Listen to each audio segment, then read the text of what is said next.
Welcome to Gospel Guam, where we meditate on and celebrate in the Gospel from the islands. Thank you for joining us for Gospel Meditations from the Book of Psalms. Here's the Psalm for today. Psalm 3. Save me, O my God, a psalm of David when he fled from Absalom his son. O Lord, how many are my foes? Many are rising against me. Many are saying of my soul, there is no salvation for him in God. Selah. But you, O Lord, are a shield about me, my glory and the lifter of my head. I cried aloud to the Lord, and he answered me from his holy hill. Selah. I lay down and slept. I woke again, for the Lord sustained me. I will not be afraid of many thousands of people who have set themselves against me all around. Arise, O Lord, save me, O my God, for you strike all my enemies on the cheek. You break the teeth of the wicked. Salvation belongs to the Lord. Your blessing be on your people. Selah. It is a common misconception that the Bible is a perfect book for perfect people. Yes, God's Word is perfect, but we're in trouble if it's only for perfect people. Fortunately, the Bible is not for those who first clean up their lives to reap its benefits. It's meant for imperfect people like you and me.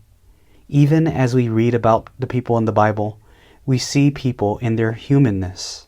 We read of their joys, their sorrows, their faith, and their fears.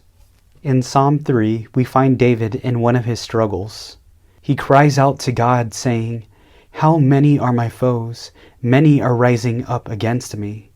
David was being attacked by his son Absalom and his men, who usurped his kingly authority.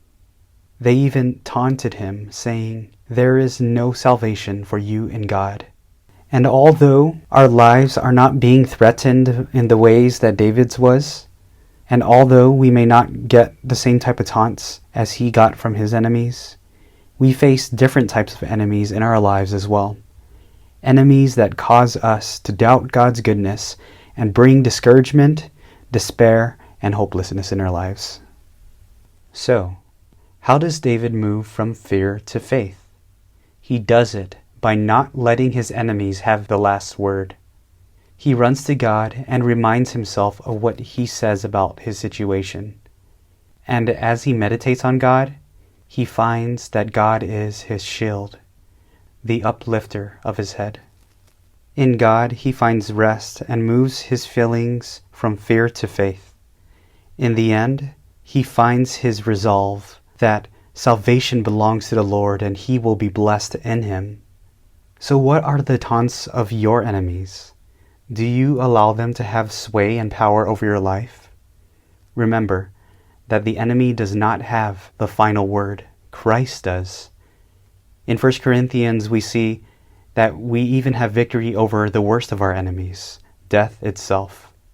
1 Corinthians 15:54 says, "When the perishable puts on the imperishable, and a mortal puts on immortality, then shall come to pass the saying that is written, Death is swallowed up in victory.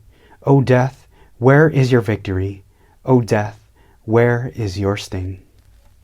So as the taunts of the enemy rebukes you and ridicules you and causes you to be discouraged, let us be reminded that Christ has the final word.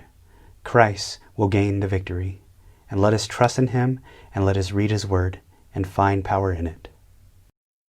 If you found this gospel meditation encouraging, please subscribe below and share it with a friend. You can find more content like this at gospelguam.com.